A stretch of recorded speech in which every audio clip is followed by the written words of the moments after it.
Well, a few days ago it was the 25th anniversary of Linux. Now, 25 years when a young student named Linus Torvalds made a post on Usenet announcing his project. Hello everybody out there using Minix. I'm doing a free operating system, just a hobby, won't be big and professional like GNU for 386, 486 AT clones. This has been brewing since April and is starting to get ready.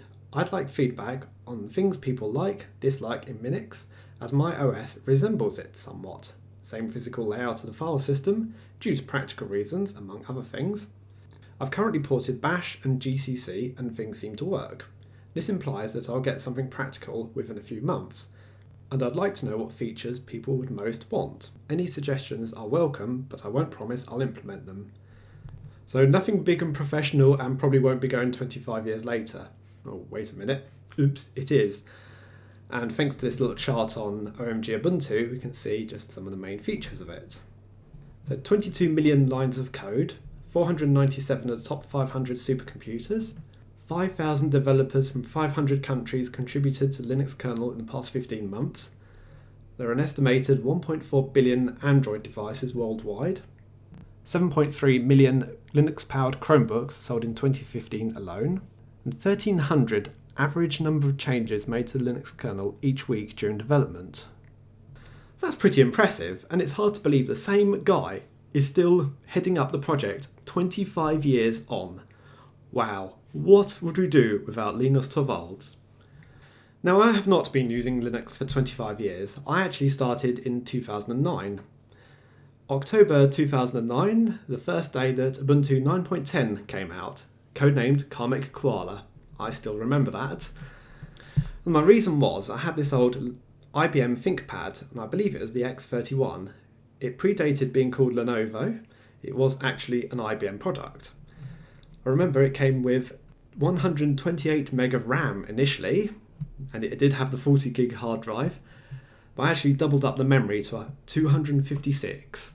Now, it was running Windows XP, and initially this system was pretty good, but as we got further and further through the life of XP, it became more and more bloated.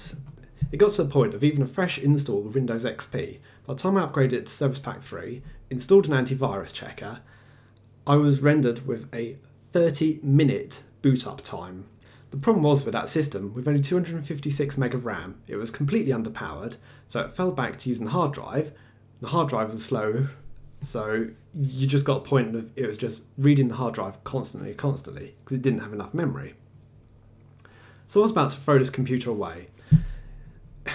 It's kind of difficult really, because back in 2009 I was pretty poor. Although I had a job, it didn't exactly pay that well, so I kind of wanted to keep the computer going. So one of my friends at work suggested, why don't I try Ubuntu? Okay, Ubuntu? Don't know, haven't heard of that. Oh, it was Linux. Oh, yeah, I sort of heard of that, but never really used it. Alright, I'll give it a shot. So I did. And I do remember some confusing things in the installer. What sort of file system do I need? What's the extension for? Don't know, never heard of it. Okay, I'll go for that, and installed it, got it running, and it booted up within 1 minute. So, wow, that's quite impressive. That's reduced 29 minutes off my boot up time, so that's a brilliant improvement. I'm liking it. Yeah, I've messed around with Ubuntu a bit more, and then eventually decided that I'd upgrade my main desktop. This was around Christmas time. I thought, okay, I'll dual boot it initially, and see how I get on with it. Well, my dual boot lasted less than a week. Then I got rid of Windows entirely, reinstalled Ubuntu, and happy as anything. I discovered Compiz around that time as well, and I was like, wow, this is great. So it's hard to believe I pretty much stayed with Ubuntu, and it wasn't until later on I migrated across to Solid K. This was, I think, in 2013, when Ubuntu started getting pretty bad with the Unity desktop. It just started losing more features. I think this was particularly in Nautilus I started having trouble and just wanted something different. So I wanted to move across to Dolphin File Manager. So I went to Solid K, then Ubuntu, and now I'm on KDE Neon, which is still pretty much Ubuntu here. I have to say KDE Neon is probably the hardest distro I've had to get going. I was probably starting to think that Arch Linux might have been easier. But no, here I am, still stubborn as ever. So, why did I get into YouTube? Well, back in 2009, trying to look at Linux tutorials was pretty difficult. Many would send you down completely the wrong path. I did find out that it was probably worth putting the version number of Ubuntu in. That kind of really helped. But it wasn't until I came across a chap called OzGUI, Tim Mullins. He kind of inspired me, and I did help out on his forum at the time. So yeah, he kind of inspired me, and I thought, well, yeah, let's do some videos. He was really good with videos. He did basically the same things I've always done here. Like, he got me in the video, who would come over as a simple, honest person you could see and relate to. He would actually talk you through it, and he would show you on the screen what you're doing. Most videos around the time would be someone just sat in like the equivalent notepad, just typing something, and they were ridiculous. It was rubbish and completely unrelatable and very long-winded. So I just kind of started there, and I think some of my earliest videos were games. Open Arena, I think, was my first video. But it wasn't until I did a video on Grand Theft Auto 4, working in wine, in Ubuntu. And that was where my channel started to take off a little bit. It was an absolute rubbish video looking back at it now, and I think that's completely gone from my channel. Probably the earliest video I have is a Mario game, isn't it? M-A-R-Y-O though, it's a Mario clone. But ever since 2010, all my hardware has been running Linux. I've occasionally dabbled with having Windows 7 on a home theatre PC, and I've had Windows 7 running in VirtualBox on my main system, and also Windows 10 running in VirtualBox. But to be honest, that is as close as my system gets now to running Windows in a VirtualBox. As of right now, don't have Windows anywhere in my house at all. My choice of mobile phones and tablets is Android, the Google Nexus devices. I'm just really happy sticking with those at the moment. I know there are Ubuntu phones, Ubuntu tablets, but it's kind of hard to change from something when you like it. If I didn't like something, then I would change.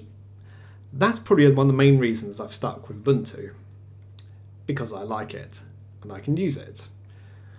And I suppose it's also the same reason that I've stayed with the Unity-like desktop and with KDE these days. I found something I like and I stay with it.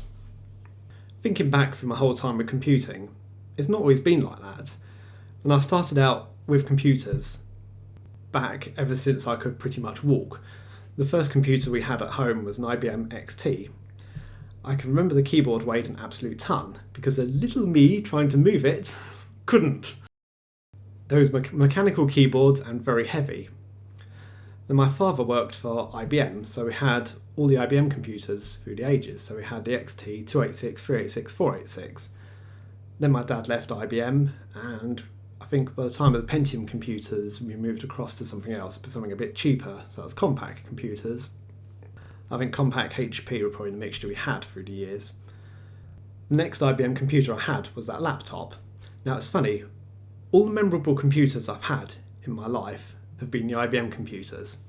I couldn't think of any other computers previously. And it's hard to think, if it wasn't for that IBM laptop running so badly and so slow on boot up, I might never have used Linux. Well, that was my little inspiring story of how I got into Linux. So, see you all later.